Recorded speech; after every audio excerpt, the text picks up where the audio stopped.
अस्सलाम वालेकुम नाज़रीन, एमा न्यूज़ के साथ मैं हूं मोहम्मद इब्रार। सबसे पहले न्यूज़ हेडलाइंस। पेशावर के बेहंगम ट्रैफिक को कंट्रोल करने के लिए कमिश्नर पेशावर डिवीज़न रियाज खान मसूद ने अहम फैसले किए हैं। तफसीलात के मुताबिक कमिश्नर पेशावर ने रिक्शे बनाने वाली तमाम फैक्ट्रियों के NCOC कैंसिल करने का फैसला कर लिया और तमाम फैक्ट्रियाँ फिलफौर बंद करने के अहकाम जारी कर दिए। ज़राए के मुताबिक कमिश्नर पेशावर ने बाहर के अजला से आए हुए रिक्शे जब्त करने का हुक्म भी दे दिया और रिक्शे लाने वाले बड़ी गाड़ियों को शहर में दाखिला भी बंद करने के अहकाम जारी कर दिए। अगर बच्चे फ़िज़ाई आलूदगी में परवरिश पा रहे हैं तो उनके एहतराम में सब्ज़ा मौजूद ना हो तो उन बच्चों में तवज्जो की कमी की आम कैफियत ADHD का ख़तरा 60% तक बढ़ जाता है। कनाडा के शहर वैनकुआ के साइंसदानों ने इस ज़मन में 37,000 बच्चों का मुताला किया है।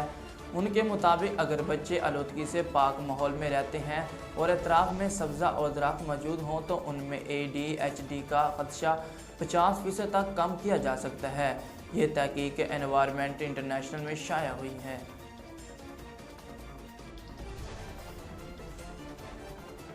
कराची में बढ़ते हुए स्ट्रीट क्राइम्स के पेश नज़र शहर के तमाम अजला में SSU कमांडोज तैनात कर दिए गए हैं। DIG security doctor Masood Ahmed ने कराची के मुख्तलिफ क्राइम हॉटस्पॉट पर तैनात SSU कमांडोज से खिताब करते हुए कहा कि शहरियों की जानो माल का तहफ़्फ़ुज़ हमारी अवलीन तरजीह है। DIG security doctor Masood Ahmed ने कहा कि SSU कमांडोज को इस बात पर फ़ख्र महसूस करना चाहिए कि सीनियर अफसरान और हुकूमत ने एक बार फिर स्ट्रीट क्राइम्स की वारदातों में इजाफे से निपटने के लिए उन पर एतमाद का इजहार किया है। साबिक मेयर वसीम अख्तर का कहना है कि मुर्तज़ा वहाब सियासत करें लेकिन झूठ और हक़ाइक़ मुंसिक ना करें। तफसीलात के मुताबिक वसीम अख्तर ने बतौर मेयर वज़ीर आला सिंध से KMDC को city university of health sciences में तब्दील करने का मुतालबा किया था। 9 जनवरी को सेक्रेटरी यूनिवर्सिटी एंड बोर्ड्स को मरासला लिखकर हिदायत दी गई कि मामले को काबीना इजलास में रखा जाए। मरासला वज़ीर आला सिंध के प्रिंसिपल सेक्रेटरी के डिप्टी सेक्रेटरी ने मेयर कराची के खत की रोशनी में लिखा था।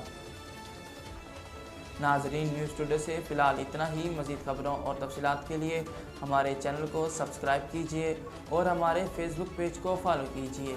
इसी के साथ ही अपने मेज़बान मोहम्मद इब्रार को दीजिए इजाज़त। अल्लाह हाफ़िज़।